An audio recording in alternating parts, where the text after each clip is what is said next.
Shalom, greetings from Jerusalem. My name is Yoni Gerrish, and I help direct the work of Jerusalem Cornerstone Foundation and JCF Biblical Study Tours.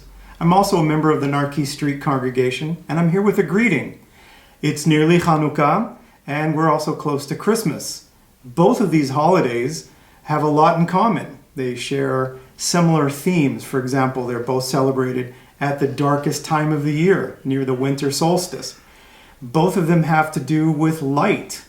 Both of them have something to do with gift giving, and certainly both of them have to do with renewal and rededication, redemption. It's been a dark year for most people around the world, especially if you work in tourism. The real reason we wear face masks is because tourism is so dead and smelly. But we also have some encouraging things. We've been expanding our charity work. As a matter of fact, we've opened up a new fund just for food. We're feeding several families now. There's quite a few people who have been working in tourism, and if so, they have no income. This is especially true in certain areas like Bethlehem and Jericho. Their government doesn't really have an unemployment program, and they have nowhere to turn for just basic supplies, support.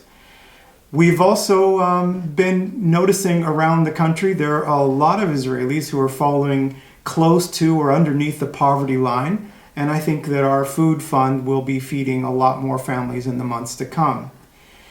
It is a dark time of the year, and it's been a dark time for the pandemic, lots of uncertainty. But I come to the holidays of Christmas and Hanukkah.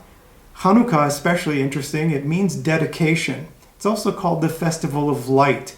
You can read about that in John's Gospel.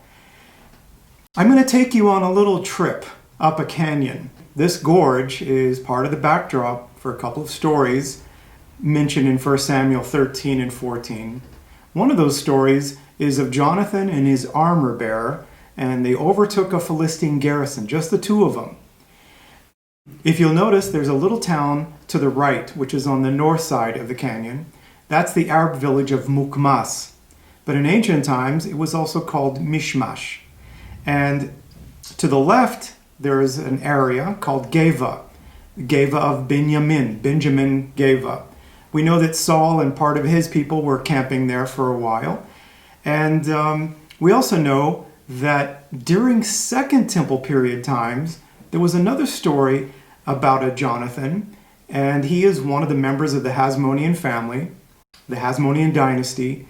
His family were part of the Maccabean revolt, the leaders of that revolt, which was involving kicking out the Greeks. There had been a time of oppression, religious oppression and suppression. A lot of things were defiled, including the temple itself. We know that somewhere around Mishmash, that Jonathan, who becomes high priest, maybe hid out in some caves for a time. Later there seems to be some burial areas, burial caves, and in one of these caves, back in the 1980s, they found a charcoal drawing of a menorah, and it apparently dates to about this same time period. One of the conclusions is that they think a lot of priests who worked in the temple in Jerusalem lived their lives around Mishmash. Maybe some of them were buried there. It's unusual to find a menorah, especially from that time period. Typically, a menorah would be connected to a synagogue, and obviously it's connected to the temple. So if these were priests who were working in the temple, one of their jobs was to keep that menorah lit. Now, during the miracle of Hanukkah, which means dedication, of course, during that miracle, when they retook the temple from the Greeks who had defiled the place, but when they retook the temple, they found a vat of olive oil, and it was untainted, and it was enough to keep the menorah lit for a day. Now, the menorah has 7 branches. Each branch represents a day of the week. It represents God's presence in terms of the light, his presence in the temple. So this oil could have kept that menorah burning for a day, but in fact, it burned for 8 days.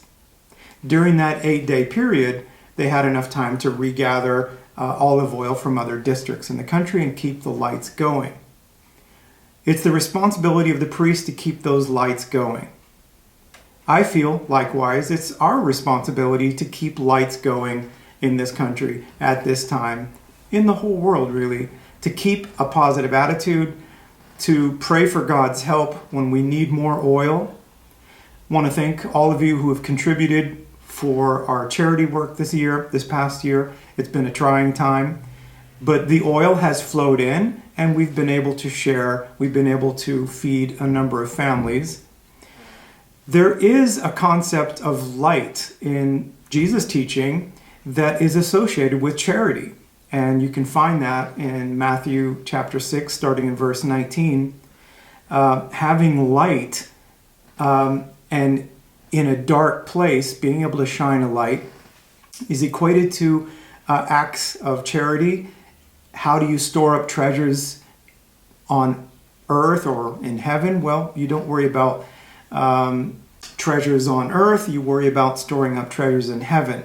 And while you're storing up treasures in heaven, you become a light. Your eye is light. And the colloquialisms, the Hebrewisms behind that, Ayin Tov, good eye, is an expression for generosity. So if you have a good eye, your whole body is full of light.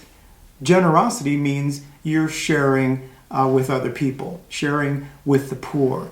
Proverbs 22:9 talks about a good eye will be blessed because he shares his bread with the poor. So we want to make sure we have a good eye. We want to make sure we're full of light and not darkness. And we want to make sure that we spread light in our corners, wherever we are in this world. Our duty here is to help the locals, and we are helping a little bit of everybody. And I believe our charity actually has grown considerably this year, and it looks to grow even more. So thank you again. God bless you all. Happy Hanukkah and Merry Christmas.